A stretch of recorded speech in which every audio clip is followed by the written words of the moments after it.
moving forward into the workbook commands, that was that slide I was just showing you. The ribbon itself kind of works on the workbook, the worksheet. When the worksheet commands has the rows and columns and cells kind of built into it. And then the analysis commands, which are kind of those audit commands, all within this menu. And John's going to show you how you could kind of move some of your more interesting tools to the ribbon. But for the most part, here is everything that you have. One of the things that I like in taking a look at the workbook commands before I have John take over and provide his insights on some of the workbook commands is to take a look at the global find and replace. And I am actually not going to run this second, but what I can do, maybe I can do it just within this workbook. I don't want to spend too much time on it, but what you can do is when you kind of look at, you could say all cell values, you can look in a certain directory, so and you can even include subfolders, etc., and find what. So as opposed to, I suppose one could go to, bear with me one second, their little kind of search, Windows Explorer search engine here, and try to get that to work for them. What I really like about Active Data's Global Find and Replace is that it's going to look only in Excel sheets. You could only look, let's say, within formulas or numeric values or text values or date values, and you can then browse to a particular folder that you'd like, the Global Find and Replace, because sometimes it can take a little bit of time. Like if you turned it on your entire C drive, it would actually spend a lot of time running. But if we just run it, let's say, on the August 09 section, and what are we going to try to find here? Maybe I'll put pine, and because I do see the word pine in this workbook here, so it should hopefully work. And I'll include subfolders as well, and I don't have to match case or match entire cell contents or anything like that. We can just kind of keep it pretty open-ended here and click the Find button. And by doing that, and I guess, yep, I will save the changes that I've made. What it did was it went through, it didn't take too long there. Again, if you turn this on your entire C drive, I will warn you, it will take a little bit of time. So don't spend too much time doing that. But what is kind of nice is that it shows me not only in the payables data where that was found and the value, but the row and column location, the path of where that is. So you can actually find that it was in that path. And it brings everything into a really nice spreadsheet so that you can see that, and you can even say save as sheet. And bear with me one second. We can even say save a sheet, and it should save that. And well, what we'll do is I'll just double click the row item here to find it, so it actually will open up. By double clicking, it will actually find each one and open up that spreadsheet and kind of bring me right to those sections where pine is. And again, I can close this, or I can kind of match with the settings here. But what is really nice about it is again, it provides such a nice global find and replace of everything that you want to look for. Another tool that we actually talked about in a recent webinar, so I don't want to spend as much time on it for our discussion today. We recently did a webinar that you can get, it's saved up on auditsoftwarevideos.com. And a couple of ways to get there. You can actually just from the home page, you can select View June 27th webinar free, and that's this latest tools and technologies, if you could write that down. But way down here, bear with me, we have the webinar. There was a video that I did, and it actually does a risk analysis of Excel spreadsheets. And what I just so it would be number 7, and I would give you this link, but it's quite a long link, so I'd rather just tell you where to go find it. And if you have any questions, feel free to email me and I can send you the link. But what's really nice about that is in indexing the books, I'm going to open up my workbook index that I've done before, and just so that you see it. And I'm pretty sure, yeah, this was from the AuditNet directory that I pointed at as well.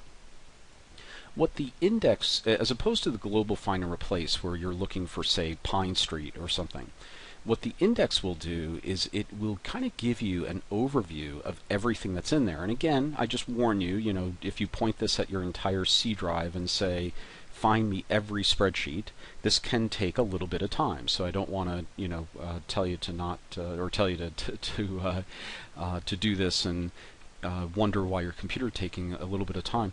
But what's really nice about it is that it provides you a great wealth of information about the number of rows, columns, cells, number of blanks, cells, hidden sheets, used cells, named ranges that might be within the data, links and formulas, and even errors. And what we did in this other video, which you can, again take a look at back here, bear with me, what we can, in that other video for that June 27th, we actually took this spreadsheet and we risk ranked spreadsheets based on the information here.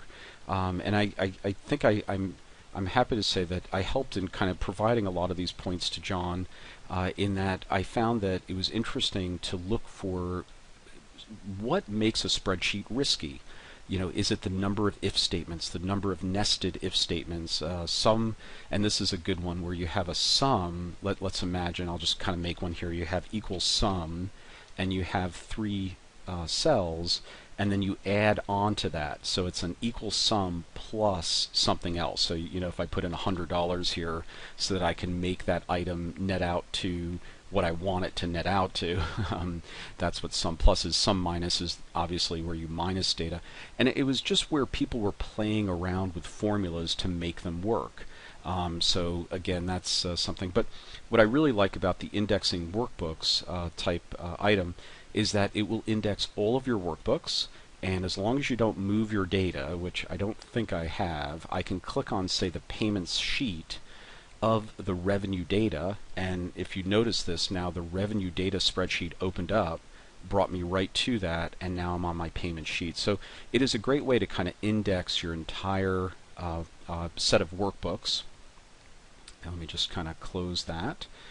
And one other thing, and just interest of time here, I'm just kind of going through this quickly, we can index the sheet itself. So this is your invoices paid, purchase order, employee, and vendor. This is the payables data that we're going to play with a lot today. I ran the index sheets, and I ran it again, and very quickly here, it then gave me let me just scroll into this, a summary of what is here. Do I have charts? Do I have sheets? Number of rows, columns, cells, etc., etc. Who created it, etc. All that stuff is saved right here.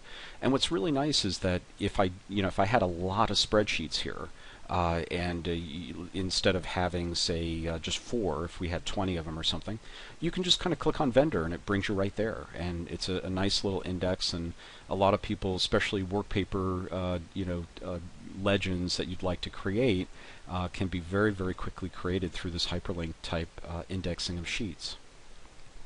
Okay, so with that said, what I wanted to do now was move into some content that John had provided us, so just bear with us just a moment here and we'll get that going for you.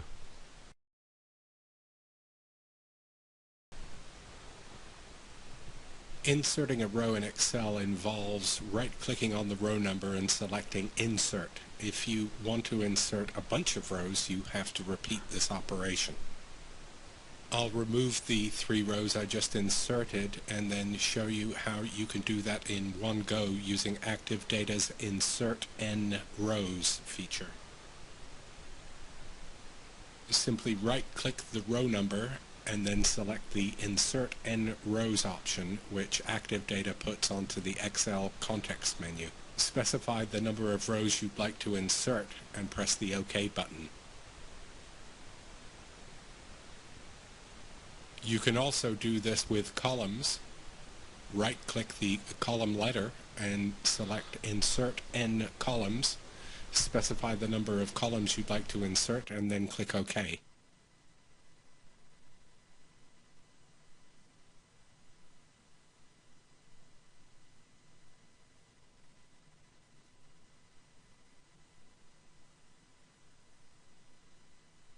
In standard Excel, you click on the tabs at the bottom of the window to switch between sheets.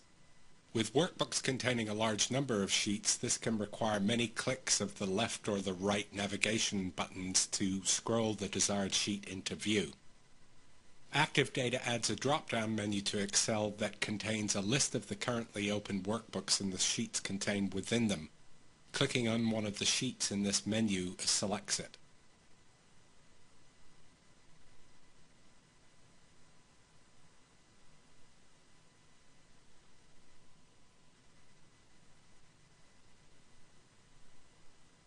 You can add an Active Data command to Excel's Quick Access toolbar by right-clicking the command and selecting Add to Quick Access toolbar. The icons on the Quick Access toolbar are available no matter which ribbon tab you have open.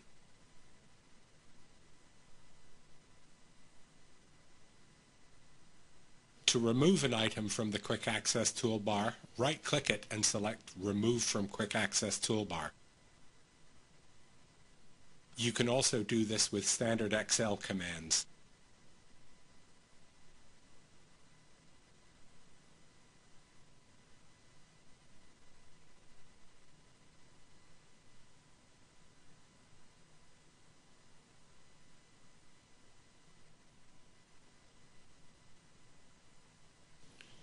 Active Data's Import File and Folder Listing command will create a worksheet for you that contains the names of the files and folders from a particular location on your hard drive or your network.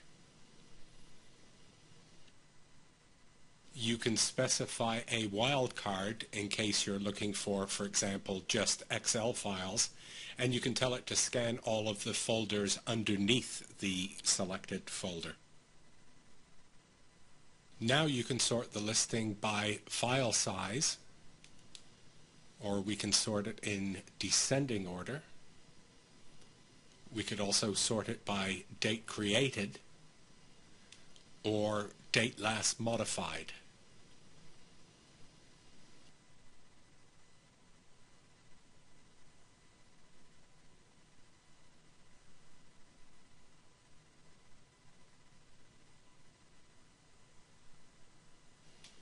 Excel allows you to import database data, but you have to import it one table at a time. Active Data's Import Odbc tables let you select which tables you want to import and do it all in one go. First, you select the tables that you'd like to import.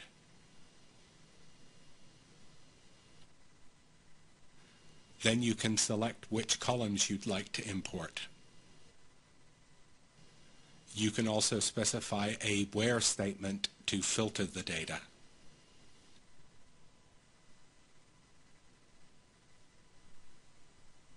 Once you click the Import button, Active Data will connect to the database, retrieve the tables that you've specified, and save them in a workbook. It will also create a workbook index containing hyperlinks to each of the imported worksheets.